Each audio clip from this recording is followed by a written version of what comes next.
Hey everybody, welcome to Dave the Do-It-Yourself Guy. Today we're installing a TCI, that's total cost involved, triangulated 4-link suspension on my 68 Mustang convertible. Alright guys, why don't you get your total cost involved kit and spread it all out. This is what you should have in there. This is everything except for the 4-link triangulated brackets, which I've already installed on the car. Purchased this kit through Stang-Aholics.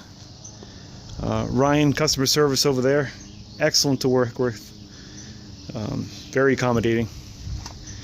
My kit has the optional sway bar kit.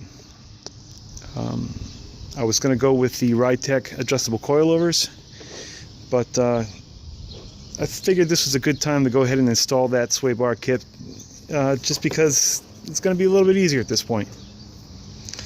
So let's take a look under the car. I'll show you what I've done so far. Once you get under here, you're going to discover that you may have to repair some of the sheet metal.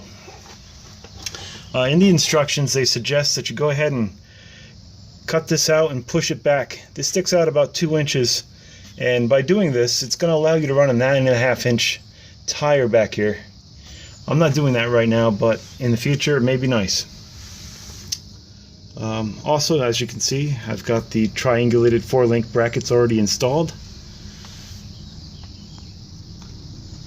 First thing you want to do before you start is get in here and rip out the exhaust, the drive shaft. Obviously the leaf spring's got to go. Good luck. Mine were bare to get out. What happens is the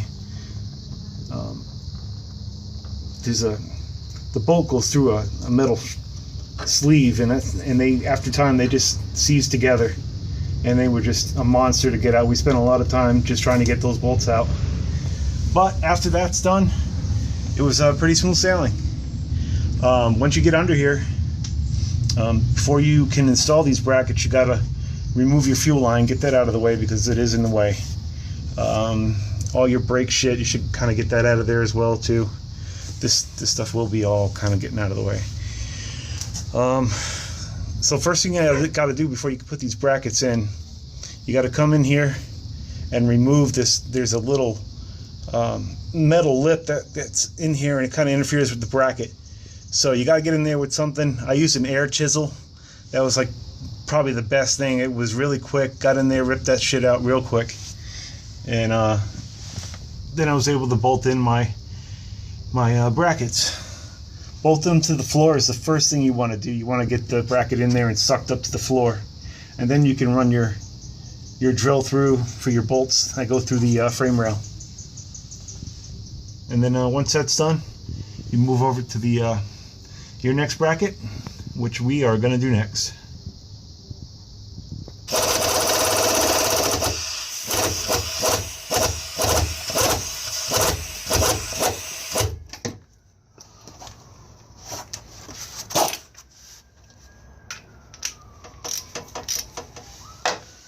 Alright, don't forget, torque all your bolts to 29 foot-pounds.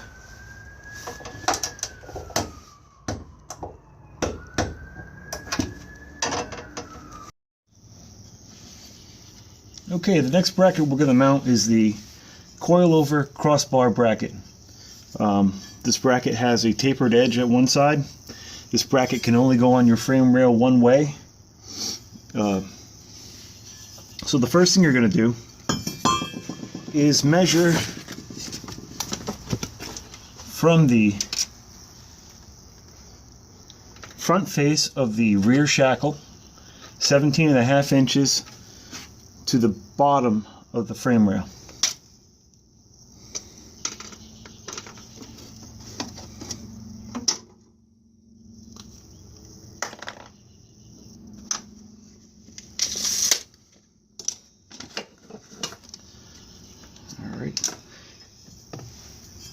Now my bracket wouldn't fit up here properly.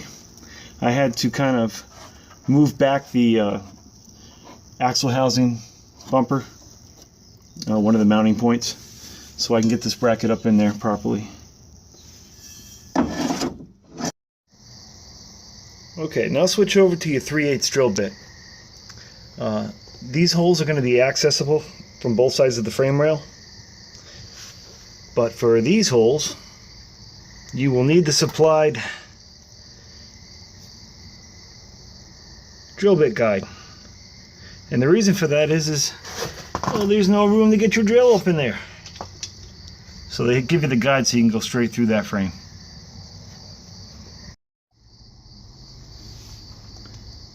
So before you clamp your guide in place, make sure you drill out these outer holes first. Makes it a little bit easier. And then you can go ahead and clamp your drill bit guide in place.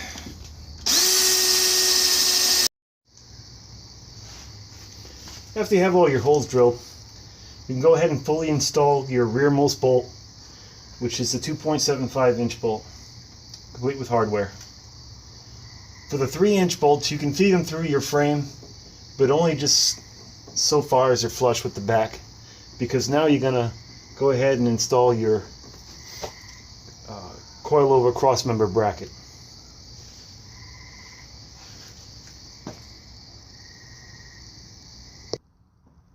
So what we're going to do now is prep the coilover crossmember bracket for the optional sway bar.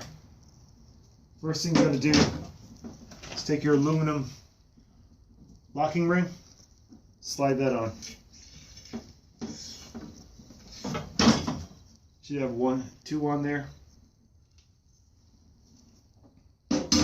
Next thing you do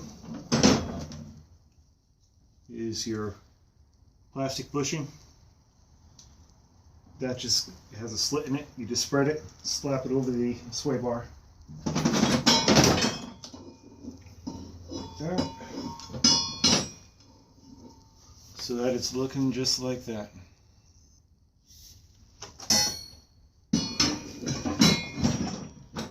Next you want to prep your brackets.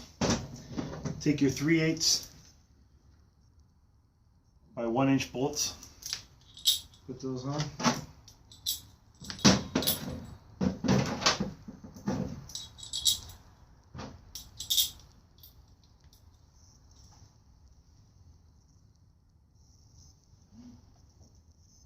And you're going to slide those on.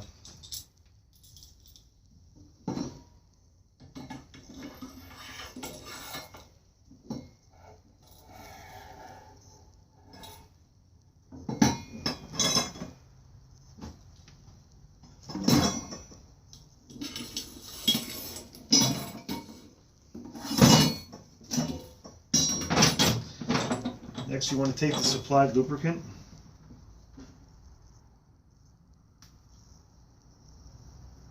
and lube up your plastic bushings here.